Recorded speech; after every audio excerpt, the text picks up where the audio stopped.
കേരള കോൺഗ്രസ് പാർട്ടിയും ജോസ് കെ മാണിയും കഴിഞ്ഞ 5 വർഷങ്ങൾക്ക് മുന്നേ എന്നെ ഏൽപ്പിച്ച ഉത്തരവാദിത്തമായിരുന്നു പാലാ നഗരസഭയുടെ കൗൺസിലർ ആകുക എന്നത്. അതുപോലെ തന്നെ എൻ്റെ വാർഡിലെ പ്രിയപ്പെട്ട ആളുകളും എന്നെ ജയിപ്പിച്ചു. അവരോടൊക്കെ എനിക്കൊരു കടപ്പാട് ഉണ്ട്. അതിൻ്റെ ഫലമായിട്ട് ഞാൻ പ്രധാനമായിട്ട് എൻ്റെ വാർഡിൽ ചെയ്തത് പാലായിലെ പൊതുസമൂഹത്തിൽ പാലാ നഗരസഭയ്ക്ക് വേണ്ടി, അതുപോലെ പാലാ ജനറൽ ആശുപത്രിക്ക് വേണ്ടി ഒക്കെ പൊതുവായിട്ട് എനിക്ക് മുന്നിൽ നിന്ന് സഹായിക്കാനും സഹകരിക്കാനും ചെയ്ത കാര്യങ്ങൾ. അതുപോലെ തന്നെ ഏറ്റവും പ്രധാനപ്പെട്ട ഒരു കാര്യമാണ് പാലയിലെ വലിയ സദനം. അത് നമ്മുടെ വാർഡിലാണ് സ്ഥിതി ചെയ്യുന്നത്. അവിടുത്തെ ഒരു അംഗമായിട്ട് തന്നെ അവരുടെ കൂടെ നിന്ന് പ്രവർത്തിക്കാൻ എനിക്ക് കഴിഞ്ഞിട്ടുണ്ട്.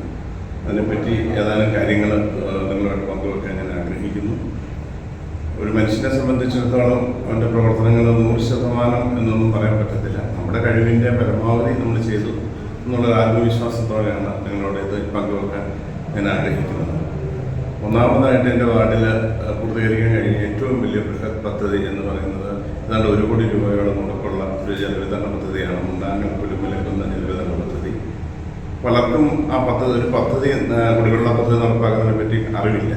അതായത് നഗരസഭയ്ക്ക് സെക്രട്ടറിയുടെ പേരിൽ കിണർ കുത്താനും ടാങ്ക് പണിയാനുള്ള ഭൂമി ആധാരം ചെയ്ത് കരമടച്ച രസീത് അടച്ചതിന് ശേഷമേ ഒരു പദ്ധതിക്ക് വേണ്ടി നഗരസഭയെ സമീപിക്കാൻ നമുക്ക് കഴിയുകയുള്ളൂ.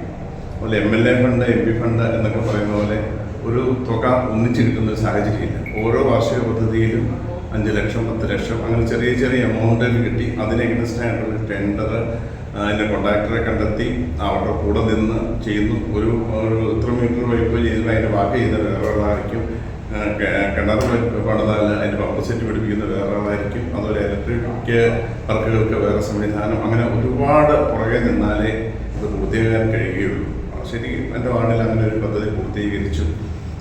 100-ലധികം ആളുകൾ അതിൻ്റെ ഗുണഭോക്താക്കളായിട്ട്. പ്രത്യേകിച്ച് ഈ സമയത്ത് കേരള വാട്ടർ അതോറിറ്റിയുടെ പ്ലാന്റിൽ ഒരു വലിയ നിർമ്മാണം 3-4 മാസത്തേക്ക് നടക്കുകയാണ്. പാലായിലും പരിസര പ്രദേശങ്ങളിലും ആഴ്ചകളായിട്ട് കുടിവെള്ളം മുടങ്ങിയ സാഹചര്യത്തിൽ നമ്മുടെ വാർഡിലെ ബഹുഭൂരിപക്ഷം പ്രദേശത്ത് അതിൻ്റെ ഒരു ദൂഷ്യഫലം ഇല്ല. കാരണം എൻ്റെ വീട്ടിൽ പോലും കിണറില്ല. എനിക്ക് പൈപ്പ് വെള്ളം കൊണ്ടുവരുന്നു. പക്ഷേ ഞാനത് അറിയുന്നില്ല. കാരണം നമ്മുടെ കുടിവെള്ള പദ്ധതി വെള്ളം ലഭിക്കുന്നു. അതൊരു വലിയ ഒരു നേട്ടമായിട്ട് ഞാൻ കാണുന്നു. രണ്ടാമത് ഞൊണ്ടിമാക്കൽ കവല എന്ന ചൂണ്ടിച്ചേരി കോളേജിലോട്ടുള്ളൊരു വഴി. അത് ശരിക്കും നഗരസഭയുടെ വാർഷിക പദ്ധതിയിൽ 3-4 ലക്ഷം കിട്ടും. കുറേ തുളകൾ അടയ്ക്കും. അതും ഞാൻ കൗൺസിലറായതിനു ശേഷം എൻ്റെ ഒരു പുതിയ അറിവാണ്. അതായത് നഗരസഭയിൽ നമ്മൾ അടുത്ത മാർച്ച് ചെയ്യേണ്ട പണിയെപ്പറ്റി ഈ ഫെബ്രുവരിയിൽ നമുക്കൊരു നിർദ്ദേശം തരും. ഉടനെ നമ്മളത് എഴുതി കൊടുക്കുമ്പോൾ അതിന് പൈസ DPC അംഗീകരിച്ച് വരുമ്പോഴത്തേക്കും അതിൻ്റെ എസ്റ്റിമേറ്റ് ഉണ്ട്. പിന്നെ ഏതാണ്ട് ഒരു 10-11 മാസം കഴിയുമ്പോഴത്തേക്കാണ് അതിൻ്റെ പണി നടക്കാൻ പോകുന്നത്. അന്നത്തേക്കും നമ്മൾ ഉദ്ദേശിച്ച തുളകളൊക്കെ 4 ഇരട്ടി വലുതായി പോകും. അത് അടച്ചു പിടിച്ച് വരുമ്പോഴത്തേക്കും അടുത്ത വർഷം. അപ്പോൾ അടുത്ത മഴയത്ത് ഇതെല്ലാം പോകും. അപ്പം അങ്ങനെ ഒരു വഴിയായിരുന്നു. ആയിരക്കണക്കിന് വാഹനങ്ങൾ പോകുന്നു. ഒത്തിരി പഞ്ചായത്തുകളുമായി ബന്ധിപ്പിക്കുന്ന ഭരണഘടന പഞ്ചായത്തുകൾ ബന്ധിപ്പിക്കുന്ന വഴിയാണ്.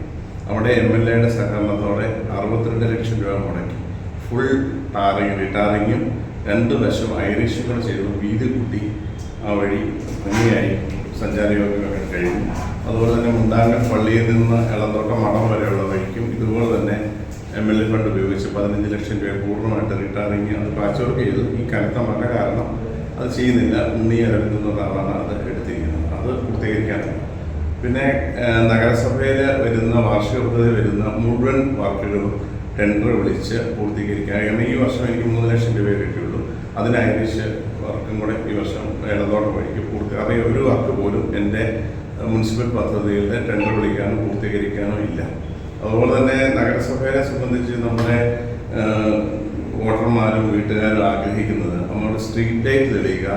പിന്നെ നഗരസഭയിൽ ഈ സൗജന്യമായിട്ട് കോഴി, പച്ചക്കറി, അങ്ങനെയുള്ള വളം, ഇങ്ങനെയൊക്കെയുള്ള സാധനങ്ങൾ വരുമ്പോൾ അത് കൃത്യമായിട്ട് വീടുകളിൽ അറിയിച്ച് അവരുടെ അപേക്ഷ ഫോം വാങ്ങിച്ച് അവരിൽ എത്തിക്കുന്ന ഒരു വലിയ പ്രോസസ്സ്. കാരണം സാധാരണ നമ്മുടെ ആൾക്കാർക്ക് വലിയ സമഗ്രമായ വിമാനത്താവളം അങ്ങനത്തെ ആഗ്രഹമൊന്നുമില്ല. വാർഡിലുള്ളവർക്ക് അത്യാവശ്യം അവരുടെ വീടിൻ്റെ വാതിൽക്കൽ ലൈറ്റ് തെളിയണം. ഇങ്ങനെ മുനിസിപ്പാലിറ്റിയിൽ നിന്ന് കിട്ടുന്ന പച്ചക്കറി ഇങ്ങനെയുള്ള സാധനങ്ങൾ കിട്ടണം. അതൊക്കെ അതിൻ്റെ ഒരു കഷ്ടപ്പാടുണ്ട്. അത് കൃത്യമായിട്ട് ഈ വർഷത്തെ ഒഴുകിഞ്ഞു നടന്ന പച്ചക്കറി ഇങ്ങനെയുള്ളതൊക്കെ ഗവൺമെൻറ് ചെയ്യാനുണ്ട്. അതുപോലെ തന്നെ ലൈഫ് പദ്ധതിയിൽ പുതിയ 2 വീട് പൂർത്തിയാക്കിയിട്ടുണ്ട്. ഇപ്പം ഒരു വീടിൻ്റെ ജോലിക്കാരുടെ ഒരു വീട് പണിതുകൊണ്ടിരിക്കുന്നു. അത് പൂർത്തിയാക്കി. അതുപോലെ തന്നെ കേരള വാട്ടർ അതോറിറ്റിയുടെ കുടിവെള്ളം കിട്ടാത്ത ഒരു സാഹചര്യം. മുണ്ടാങ്ങൽപ്പള്ളിയുടെ അടുത്ത് 4 റോഡ് പുറമ്പോക്ക് 4 വീടുകളുണ്ട്. കാലാകാലങ്ങളായിട്ട് ആ തോട്ടിൽ കൂടെ പോകുന്ന വെള്ളമേ ഉള്ളൂ. അത് ഇപ്പോൾ അവിടെ പശു വളർത്തലുകാരൊക്കെ ഉണ്ട്. അപ്പോൾ വെള്ളം ഇപ്പോഴും മലിനമാകാറുണ്ട്. അവർക്ക് സൗജന്യമായിട്ട് 4 വീട്ടിന് കേരള വാട്ടർ അതോറിറ്റിയുടെ കണക്ഷൻ കൊടുക്കാൻ പറ്റുന്നത് വലിയ അഭിമാനമായിട്ട് തോന്നുന്നു. അതുപോലെ ഞങ്ങളുടെ അങ്കമാടിയിലും വാട്ടർ അതോറിറ്റിയുടെ അമൃത പദ്ധതിപ്പെടുത്തിയിട്ടുള്ള കണക്ഷൻ കൊടുക്കാൻ കഴിഞ്ഞു. അത് വലിയതാണ്.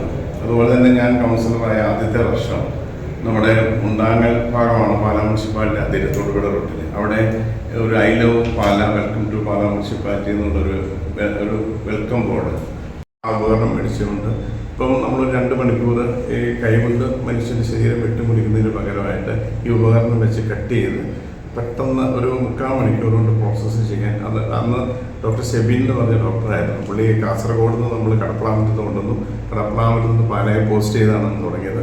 ഇപ്പോഴും സെബിൻ ഡോക്ടറുടെ സേവനം നമുക്കിവിടെ ലഭ്യമാണ്. അതുതന്നെ ആശുപത്രി സംബന്ധിച്ചിട്ട് അങ്ങനെ കുറേ കാര്യങ്ങൾ. അതുപോലെ തന്നെ ആശുപത്രിയുടെ കാഷ്വാലിറ്റി മറവ് ബിൽഡിങ്ങിൻ്റെ ഫ്രണ്ട് മുഴുവൻ പാറകളും കല്ലും ഒക്കെ ആയിട്ട് വണ്ടിയും നടന്നു പോകാനൊക്കെ അണീവനായിട്ട് കിടന്നു. അത് നമുക്ക് മൊത്തം ടൈലൊക്കെ ഇട്ട് മനോഹരമാക്കാൻ അന്ന് കഴിഞ്ഞിട്ടുണ്ട്. മരിക്കും 500 പേർക്ക് കോവിഡ് വന്നു, 70 പേര് മരിക്കുമെന്നായിരുന്നു മെഡിക്കൽ ടീം റിപ്പോർട്ട് ചെയ്തത്. അപ്പോൾ നമ്മൾ നിരന്തരമായിട്ട് നേതാക്കന്മാരും കളക്ടറും ഒക്കെ ആയിട്ട് ബന്ധപ്പെട്ട് വലിയ സാധാരണ CFLTC ആയിട്ട് മാറ്റുകയും ഒരു ഡോക്ടറും നഴ്സിൻ്റെ സേവനം വരികയും തൊടുപുഴ എന്നുള്ളൊരു സന്നദ്ധ സംഘടനയിൽ നിന്ന് 40 പേരെ ഇവിടെ പോസ്റ്റ് ചെയ്തുകൊണ്ട്, കാരണം ആരാന്ന് പോലും ഇടത്തില്ല, കുറേ യുവാക്കളാണെന്നറിയാം, യുവതികളാണെന്നറിയാം, അവർ വന്ന് അവരെ കുളിപ്പിക്കുന്നു, ക്ലീൻ ചെയ്യുന്നു, അങ്ങനെയുള്ള കാര്യങ്ങളൊക്കെ ചെയ്തുകൊണ്ട് നമ്മുടെ പരിസരത്തെ പിടിച്ചു നിർത്തി. ശരിക്കും പ്രായാധിക്യം കൊണ്ട് 4 പേരെ അന്ന് മരണപ്പെട്ടു. അതുപോലെ തന്നെ അവിടെ ആഹാരം കൊടുക്കുന്നത് സംബന്ധിച്ചുള്ള ഒരു വിഷയം എന്ന് വെച്ചാൽ, കാരണം ഈ കോവിഡ് സമയം പണ്ടത്തെ കാലത്ത് വസൂരി പോലെ അവർ കഴിച്ച പാത്രത്തെ തൊടുന്നതെന്ന് ആദ്യം ഭയങ്കര ഭീതിയായിരുന്നു, എല്ലാവർക്കും ഭയമായിരുന്നു. അവിടെ കടന്നേ എല്ലാം ബുദ്ധിമുട്ട്. അപ്പോൾ നമ്മൾ പാത്രത്തിൽ ആഹാരം പാകം ചെയ്ത് അങ്ങോട്ട് കൊടുത്ത് ആ പാത്രം തിരിച്ച് കൈകൊണ്ട് തൊടാൻ പേടി. അപ്പോൾ പള്ളിയിൽ നിന്ന് കൊടുത്തു, പലരുമൊക്കെ ഇങ്ങനെ ഭക്ഷണം കൊടുക്കുന്ന കാരണം എല്ലാവർക്കും കോവിഡ്. ഒരു വെള്ളം തിളപ്പിക്കാൻ പോലും നിർവാഹമില്ല. അപ്പോൾ നമ്മുടെ വിശ്വാസിൻ്റെ ടീം സോണിയേറത്തേൽ 3 നേരം ഫുഡ് കൊടുക്കാൻ തയ്യാറായിട്ട് മുന്നോട്ട് വന്നു. പിന്നെ പാലക്കാട് റോയി, അജോമൽ, പച്ചക്കറി ഇവരൊക്കെ സംഘടിപ്പിച്ചുകൊണ്ട് ആ കോവിഡിൻ്റെ മുഴുവൻ കാലഘട്ടത്തിൽ 4 നേരം സുഭിക്ഷമായ ആഹാരം നമ്മുടെ സ്ഥാനത്തിൽ ഉറപ്പുവരുത്താൻ കഴിയും.